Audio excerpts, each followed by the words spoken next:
वैभव सागर से पार हो जाता है।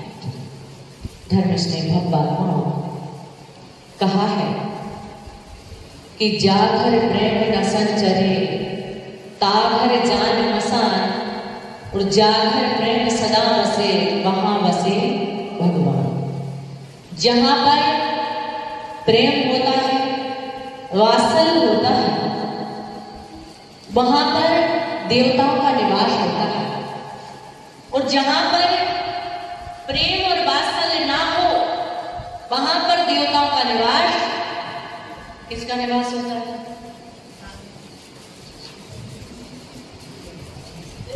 मुर्दों का निवास होता है। किसका निवास होता है?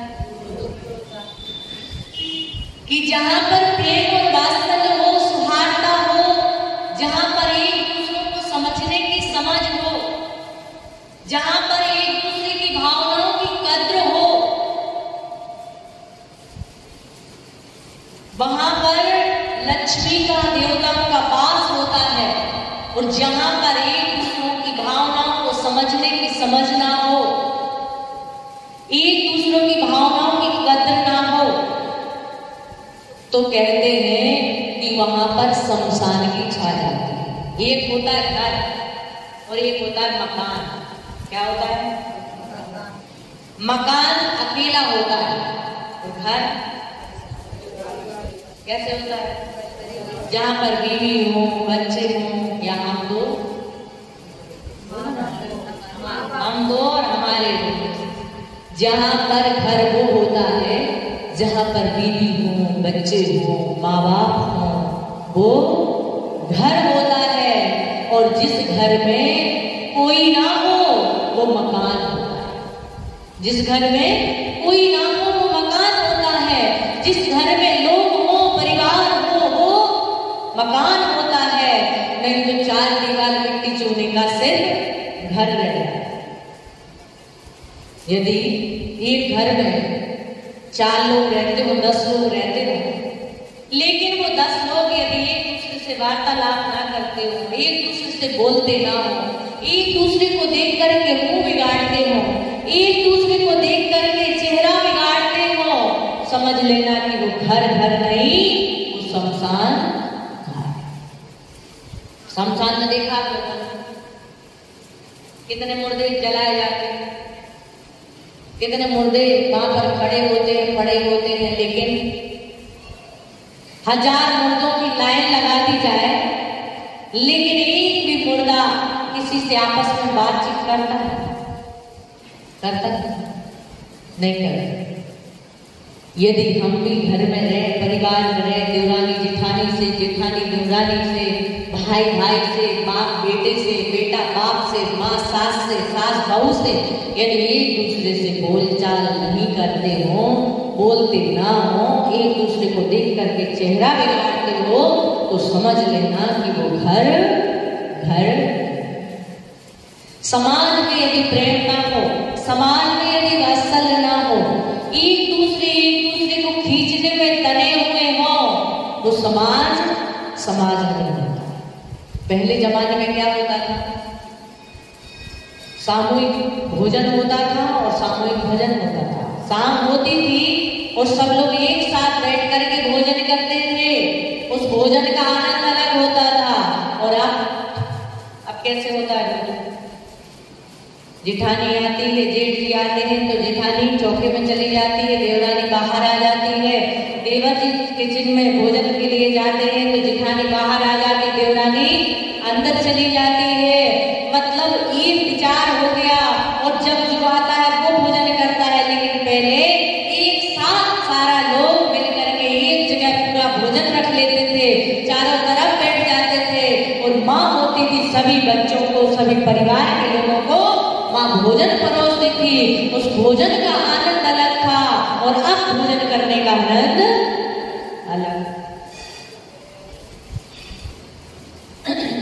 और शाम को जब सारे लोग एकत्रित होते थे, सारे कार्यों से निवृत्त होकर के परिवार के लोग इकट्ठे होते थे, तो घर में आरती होती थी, पाठ होते थे, भक्ति होती थी। जो लॉकडाउन में आप लोगों ने किया ना, लॉकडाउन में करते थे ना, आप सब लोग भोजन बनाते थे, बहुत सारे लोग डालते थे, अपने अपने वीडियो डालते थे, फोटो डालते थे, एक साथ भोजन कर रहे हैं। कितने तो जेंट्स लोग भी भोजन बनाते हुए दिखाए गए, तो वो भोजन बना रहे हैं, डिशें बना रहे हैं, उसमें प्रेम झलकता था। कोई जरूरी नहीं कि पति कुछ काम कर दे तो बीवी का गुलाम हो गया है? पति कुछ सहयोग कर दे, सहायता कर दे, अपने बीवी के काम में हाथ बटा ले, तो गुलाम नहीं हो गया, बल्कि उससे प्रेम बढ़ता है, वात्सल्य बढ़ता है, एक दूसरे के प्रति सुख दुख में, सुख और दुख को बांटने की भावना प्रकट होती है कि हम तुम्हारे सुख में, तुम्हारे दुख में कितने भागीदार। तो और शाम को सब लोग भक्तंबर पाठ करते थे, जाप करते थे, कोई ना कोई आराधना पाठ पढ़ते थे, कितना आनंद आता। और यही जीवनचर्या यदि हमारी हमेशा की हो जाए कि सभी लोग शाम को घर बैठ करके 4 लोग हैं, 6 लोग हैं, 10 लोग हैं, और मिल करके कोई भी पाठ करें, कोई भी भक्ति करें, कोई भी जाप करें, तो कहते हैं उस घर का वातावरण ही चैन हो जाता है। कहते हैं जहां सुमति तहां संपत्ति नाना, जहां कुमति तहां कृपा निधान। जहां सुमति होती है वहां संपत्ति आती है।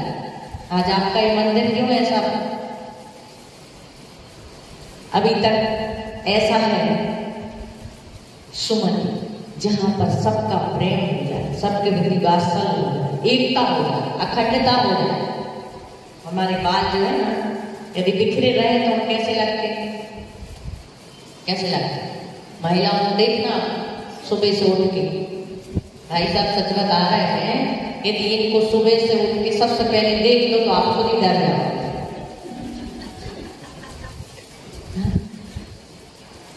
पहचान नहीं पाओगे हमारी नहीं। क्यों? क्योंकि बिखरे बाल भूत का प्रतीक होते। किसका प्रतीक होते? पागल लोग जो होते ना, बिखरे बिखरे बाल हैं और बिल्कुल अस्त व्यस्त। ऐसे जब हम सोते हैं, कोई भी इंसान हो, सोते हैं, तुम्हारे बाल कैसे हो जाते हैं? बिखर जाते हैं। और वही बालों को यदि हम कंघी से संवार देते हैं, एक से कर देते हैं, तो वही बाल, वही चेहरा कैसे लगने लगता है? जो बिखरे बालों में भूतनी लग रही थी, वही बाल सजाने के बाद ऐश्वर्य लगने लगती है। देखो दिल गार्डन गार्डन हो गया, सुंदर लगने लगती, अप्सरा लगने लगती है। और वही बिखरे हो तो डरावनी लगती है। ऐसे कहते हैं कि समान एक होती है, प्रेम होता है। बोले उस पार अलग है और इस पार अलग है, वो हिंदुस्तान है, पाकिस्तान है, हिंदुस्तान वो पाकिस्तान है। अब हिंदुस्तान पाकिस्तान तुम यही बना लोगे तो कार्य कैसे होगा? हमें हिंदुस्तान पाकिस्तान नहीं, हमें तो अखंड बनना है, एक होना है, प्रेम से जीवन जीना है। कितनी सी जिंदगी है तकरार की, कितनी सी जिंदगी, थोड़ी सी जिंदगी है, उसमें ही हम तू मैं सारी जिंदगी निकाल।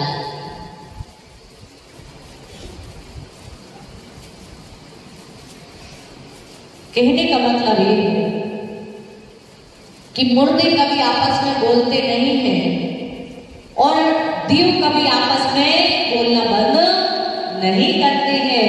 इसलिए घर में है, परिवार में है, समाज में लड़ाई भी होगी, झगड़ा भी होगा, बेबनस्ता भी होगी, लेकिन मैं लोगों से यही कहती हूँ, लड़ लेना, झगड़ लेना, और जरूरत पड़े तो पीट भी देना, और जरूरत पड़े तो पिट भी जाना।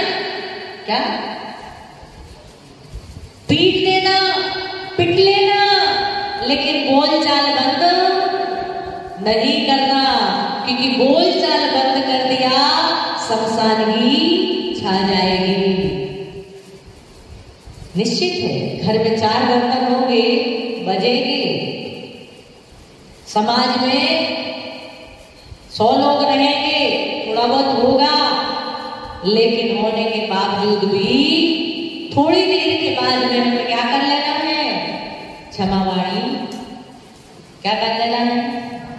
कब मनाएंगे क्षमावाणी? परुषण आएगा तब ना। परुष पर्व के बाद।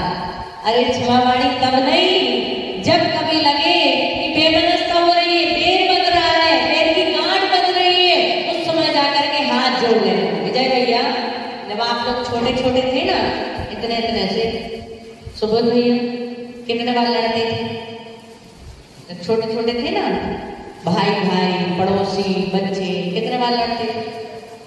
सुरेश भैया दिन में लड़ते थे, लड़ते ही थे। आपकी माँ से पूछना कितने बार लड़ते थे? मिनट मिनट में लड़ते थे, लेकिन बहुत अच्छी बात थी। बात बहुत अच्छी ये थी कि लड़ लेते थे, झगड़ लेते थे, उठने और कूदने में उतर आते थे, लेकिन 2 मिनट के बाद एक दूसरे के गले में हाथ डाल करके घूमना और खेलना प्रारंभ कर देते। ये अच्छी बात है। क्या अच्छी बात है? अच्छी बात ये थी कि लड़ लेते थे, झगड़ लेते थे, एक दूसरे को खूब लात घूसा जो मारना है वो मार देते थे, और आधे घंटे बाद माँ बाप तो सोचते थे कोई कैसे लड़ रहा है नारियों जैसे, और 10 मिनट के बाद तो, इसलिए कभी माँ बाप को बच्चों की लड़ाई में बीच में नहीं पड़ना चाहिए, क्योंकि हम तो बोलचाल बंद कर देंगे, बेकार मान लेंगे, लेकिन बच्चे तो 2 मिनट में उनके मन में पाप ही नहीं होता है, उनके मन में बिल्कुल पाप नहीं होता है, कोई लोभ नहीं, कोई लालच नहीं, कोई अहंकार नहीं, कोई किसी तरह की कोई विशेष कसाई नहीं होती है। बस लड़ लिया, झगड़ लिया और वहीं के वहीं भूल गए। जैसे हम होते ना, यहाँ से जब जाएंगे आप लोग को धूल मिट्टी, अभी तो यहाँ साफ सफाई है, धूल मिट्टी हो तो कैसे करते? झड़ा के। ऐसे बच्चे होते, वही खेलेंगे, वही कूदेंगे, वही लड़ेंगे और तुरंत भूल जाएंगे।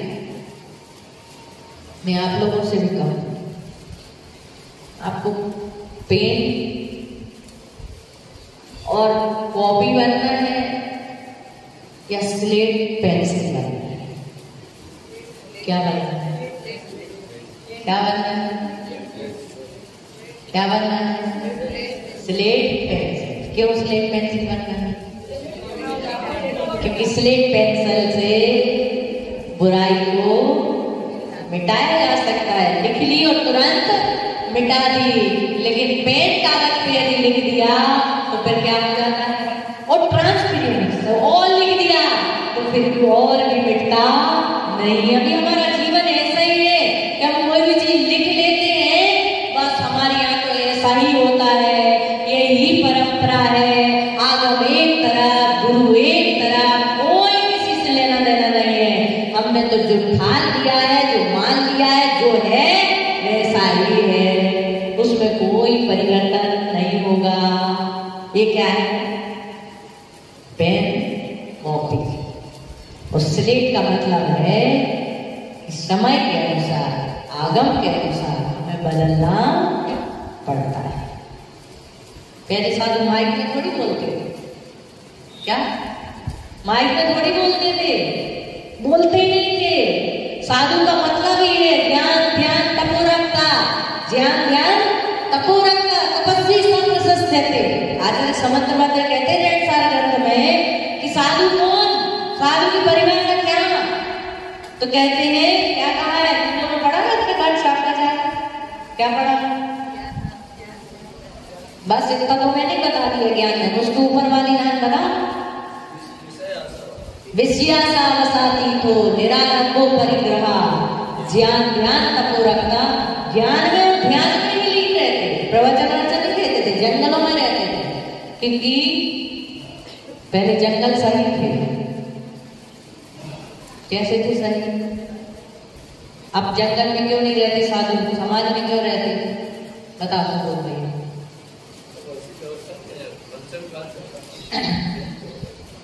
पहले जंगलों में खूंखार जानवर होते थे, इसलिए साधु जंगल में रहते थे। अब शहरों में इसलिए साधु जंगल छोड़ करके सुधारना है ना, वहां जानवरों को सुधारना था।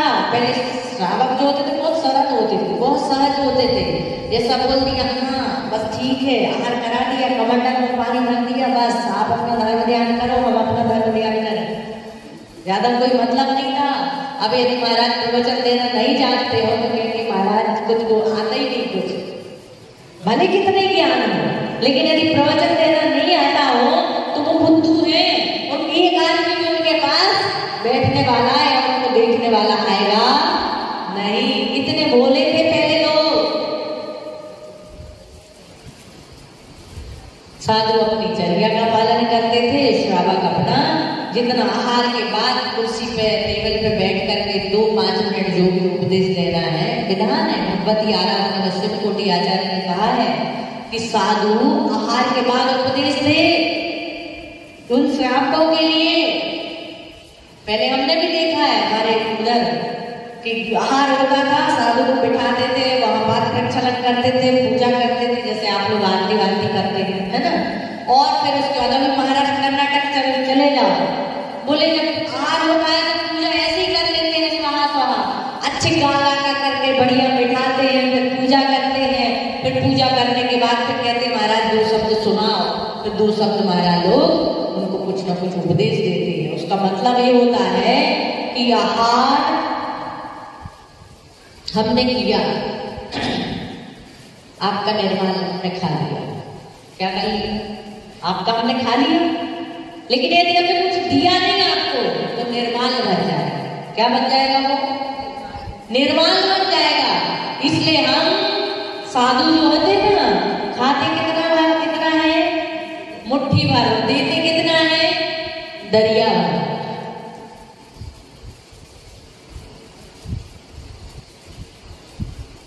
तो बात ये अच्छी थी कि पहले जब हमारी लड़ाई होती थी, झगड़ा होता था, तो हम 2 मिनट 10 मिनट के बाद आपस में गले मिल करके हाथ डाल करके फिर से खेलने लगते थे। और अभी बात ये है कि अभी यदि हमारी जरा लड़ाई हो जाती है, बोलचाल हो जाता है, या हमारे मन का नहीं होता है, तो क्या हो जाती है? क्या बन जाती है? गांठ। किसकी गांठ? बैर की गांठ बन जाती है। बोलना ही नहीं है। और बैर की गांठ किसने बांधी थी? किसने बांधी थी? कमठ में। किसके साथ बांधी थी? 5 हाथ के जीव के साथ बैर की गांठ बांधी थी। कितने भाव लग गए? 10 भाव लग गए। 5 हाथ तो क्षमा करते रहे और वो हमेशा ऊपर देव आदि उत्तम पर्याय में जाते रहे, लेकिन कमठ हमेशा बैर बजाता रहा और बैर के कारण वो हमेशा निम्न योनियों में भटकता है।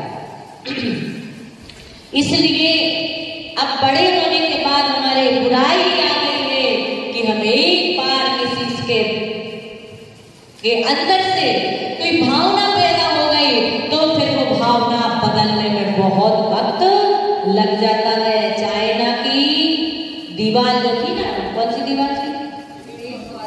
हाँ, सब पता है आप लोगों को। उसको बनाने में कितना वक्त लगा, लेकिन गिराने में।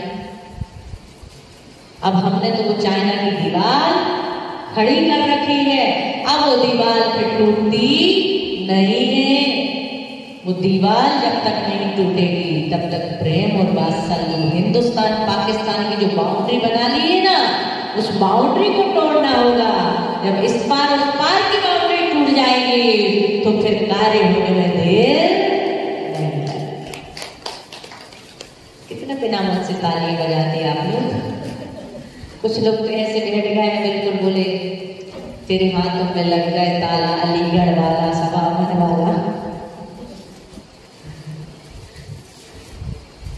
कहने का मतलब ये है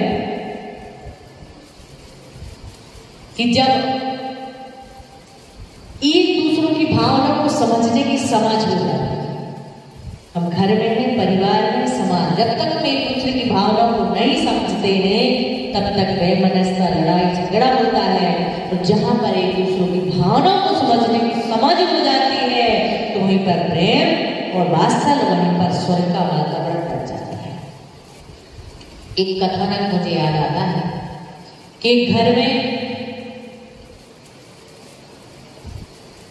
सेठ जी थे, शेठानी, और उनके 4 बेटे थे।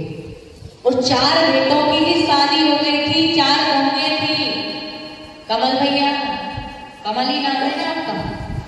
कमल के कैलाश, कमल जी। भाभी जी आई कि नहीं गए? उनको ही ढूंढ रहे थे आप? नहीं, यहाँ हो तो यहीं रहो। ढूंढ रहे थे कहीं हमारी गाड़ी आई कि नहीं आई। साथ में लेके आना चाहिए। मंदिर जब भी आना तो जोड़े से आना चाहिए। क्यों आना चाहिए? जब हम पूजा करते हैं, ध्यान करते हैं तो जोड़े से करते। क्यों करते जोड़े से? क्यों करते जोड़े से? बताओ सुबोध भैया, सुबोध भैया। ये जोड़े से करते, ये जोड़े से आएंगे, जोड़े से जाएंगे। एक ही लाइन का जोड़े से भगवान के मंदिर, गुरु के दर्शन, तीर्थों की यात्रा हमेशा जोड़े से करना चाहिए। सिंगल का फल नहीं मिलता, जोड़े का विशेष फल मिलता है। और एक चीज और आप लोगों को बताए दे रहे हैं कि आप यदि कुछ करेंगे तो इनको आधा मिलेगा। आप यदि कुछ करेंगे तो इनको आधा मिलेगा, लेकिन आप कुछ करेंगे तो इनको कुछ नहीं मिलेगा। बोलो क्यों? बोलो क्यों? बोलो ना क्यों? इसलिए क्योंकि ये आपकी अर्धांगिनी है। क्या है आपकी? अर्धांगिनी है। इसलिए जब तलाक होता है तो उसको हिस्सा दिया जाता है, लेकिन उसका हिस्सा आपको कितनी कमाती हो, कितनी कमाती हो, लेकिन एक कौड़ी भी इनके हिस्से में नहीं जाती है। लेकिन 1 रुपये भी कमाते हो तो भी आधा हिस्सा इनका होता है, क्योंकि अर्धांगिनी है। कैसी है? अर्धांगिनी है। इसलिए आप धर्म करते हैं तो इनके खाते में बिल्कुल नहीं, लेकिन ये धर्म करते हैं तो आपका जो आधा हिस्सा बिल्कुल कंप्लीट है।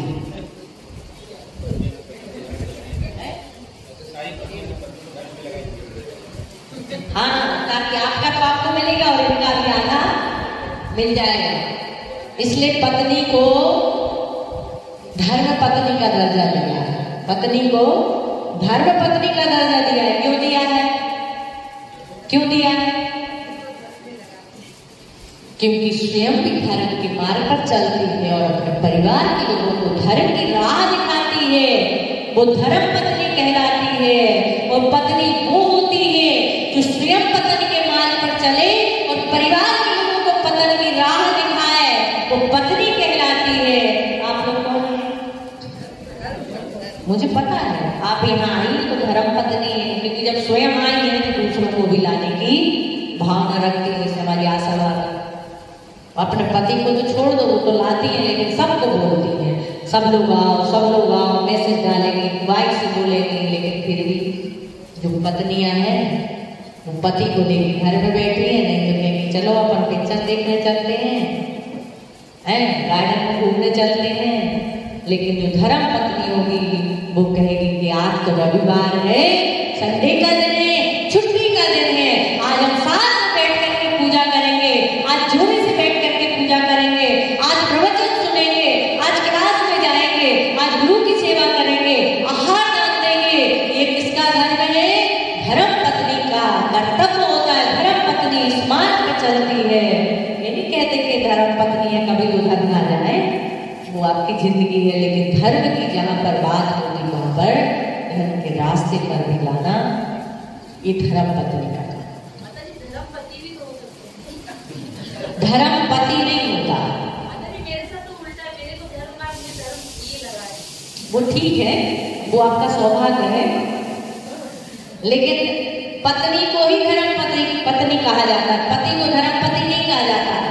पत्नी को ही अर्धांगिनी कहा जाता है। पति को अर्धांगिनी नहीं कहा जाता। ये व्यवस्था है।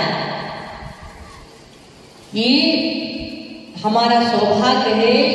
बिना बोले हमारे घर के पुरुष लोग मंदिर आ जाएं, गुरु के उपदेश सुनने आ जाएं, ये हमारा पुण्य है, हमारा सौभाग्य है कि हमने ऐसे घर में जन्म लिया है, ऐसे घर में हम आए हैं कि जिनके परिवार के लोग सदस्य लोग धर्मात्मा। तो इनके परिवार के जो माता पिता के संस्कार हैं, संस्कारों से इतने संस्कार हैं कि इनको बोलने की जरूरत नहीं पड़ती। तो जो सेठ जी थे उनकी 4 क्या थी? बहुएं थी। आपकी कितनी कमल में? एक ही है। अब तो सब एक वाले हम तो, और हमारे अब चाचा के रिश्ते, बुआ के रिश्ते, बड़े पापा के रिश्ते सारे खत्म हो गए। तो 4 बहुएं थी। एक दिन हुआ है कि लक्ष्मी ने स्वप्न में, लक्ष्मी आई, उसने संदेश दिया। उसने कहा कि अब मैं आपके घर से जाना चाहती हूँ, आपके घर से विदा लेना चाहती हूँ। आप को मैं बोल करके जाना चाहती हूँ क्योंकि आपने मेरा बहुत अच्छा सदुपयोग किया है, आपने मेरा ख्याल रखा है, इसलिए मैं आपसे बता करके जाना चाहती हूँ। अब मैं यहाँ से आपके घर से जाना चाहती हूँ। सेठ जी ने कहा अरे आप चले जाओगे तो मैं तो कंगाल हो जाऊंगा। क्या हो जाऊंगा? कंगाल हो जाऊंगा। बोले अब जो भी हो, तुम्हारा जैसे मन पिकनिक मनाने का करता है, कहीं घूमने का करता है, कहीं यात्रा करने का करता है, तो मेरा भी तो मन करता है मैं भी घूमने के लिए जाऊंगी। इसलिए लक्ष्मी और सरस्वती में बहुत अंतर है। देखिए आपने फोटो लक्ष्मी और सरस्वती की कैसी होती है? लक्ष्मी का पैर एक आगे और एक पीछे, और सरस्वती कैसे रहती है?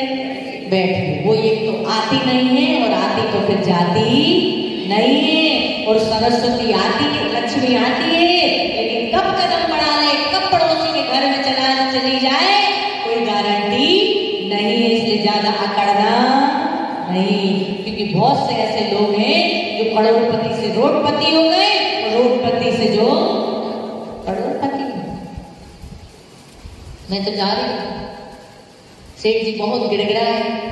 तो लक्ष्मी जी कहती है ठीक है, यदि तुम इतना गिड़गिड़ा रहे, इतना कह रहे हैं, तो मैं तुम्हें एक वरदान देना चाहती हूँ। क्या देना चाहती हूँ विजय भैया? एक वरदान देना चाहती हूँ।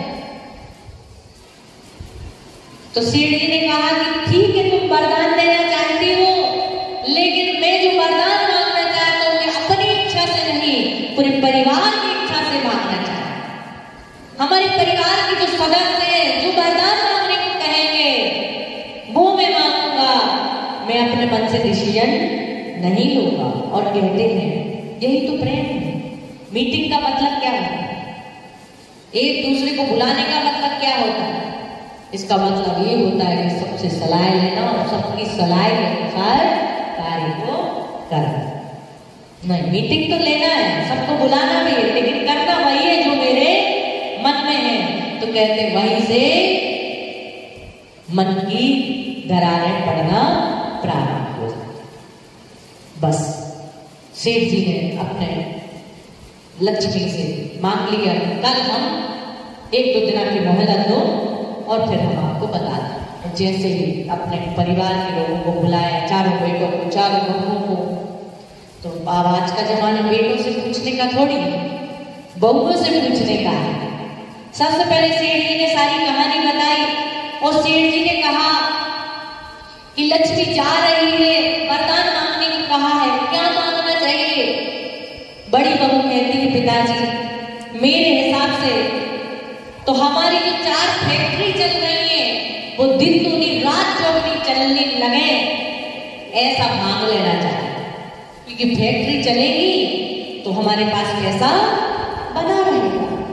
सेठ जी ने कहा ठीक है कोई बात नहीं, दूसरी बहू की भी बात सुन लेना चाहिए। वो बहू तुम्हारा क्या मत है?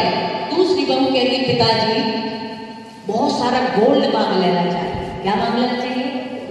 बहुत सारा गोल्ड मांग लेना चाहिए, सोना मांग लेना चाहिए। जैसे दिन रोज के रोज सोने के भाव बढ़ रहे हैं, बहुत सारा सोना रहेगा तो उसको बेच के हम फैक्ट्री भी खोल लेंगे और हमारा अच्छा सारा ठाट रहेगा, पैसा रहेगा, उससे काम चलता रहेगा। सेठ जी ने कहा कोई बात नहीं। तीसरी बहू से भी पूछती है। तीसरी बहू से पूछा बताओ बहू क्या मांगना चाहिए? उसने कहा पिताजी यदि लक्ष्मी चली गई तो न घर रहेगा, फैक्ट्री रहेगी, मतलब न फैक्ट्री रहेगी न सोना रहेगा, तो क्या मांगना चाहिए? अपना अच्छा बड़ा मकान मांग लेना चाहिए। क्या मांग लेना चाहिए? यदि अच्छी भवन रहेगा, अच्छी बिल्डिंग रहेगी तो हम गरीब भी हो जाएंगे, हम गरीब भी हो जाएंगे, निर्धन भी हो जाएंगे। फिर भी हमारे पास क्या रहेगा? रितबा रहेगा। मकान बड़ा है, हवेली बड़ी है, मतलब पैसे वाले हैं, इसलिए मकान मांग लेना चाहिए। बोले ठीक है, छोटी बहू से भी पूछ लेना चाहिए। छोटी बहू ने कहा, हमारी दीदी ने, हमारी बहनों ने तो सारे प्रस्ताव बता दिए, मैं क्या बताऊं?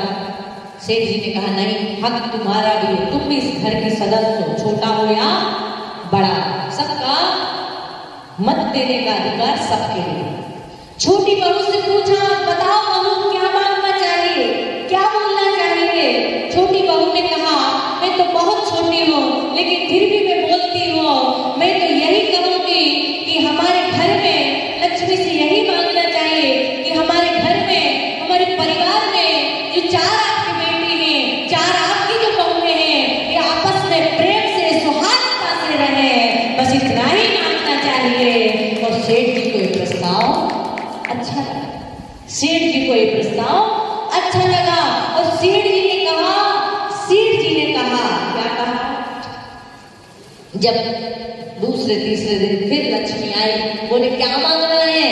सेठ जी ने कहा, मुझे कुछ नहीं चाहिए, तुम जा रही हो तो प्रेम से जाओ, लेकिन बस इतना वरदान लेके जाओ कि हमारे 4 बहू बेटे आपस में प्रेम से रहे, ये कभी बटे नहीं, ये कभी अलग ना हो, आपस में प्रेम भाव बना रहे, हमारा पूरा परिवार एक मकान में एक छत के नीचे रहे, बस इतना ही लेके जाओ। लक्ष्मी कहती है, अब मैं आपके घर से नहीं जाऊंगी। सेठ जी ने कहा, क्यों?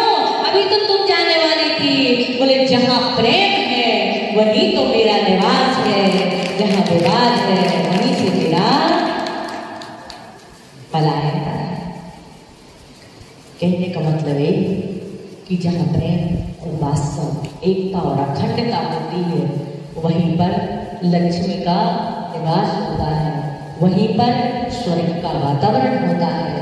और जहां पर प्रेम नहीं, अखंडता नहीं, वहीं पर बिखराव, वहीं पर विवाद, वहीं पर लड़ाई, वहीं पर वैमनस्यता और वहीं पर शमशान की छा जाया करती। इसलिए कहा है, जागर प्रेम न संचरे ताघर जान मसान, और जागर प्रेम बसे वहां बसे भगवान। जहां पर प्रेम होता है, सौहार्द होती, एक दूसरे को भावना को समझने की समझ होती है, वहीं पर भगवान का निवास, देवताओं का निवास, परमात्मा का निवास होता है। समय आपका हो गया। भगवान महाविष्णु की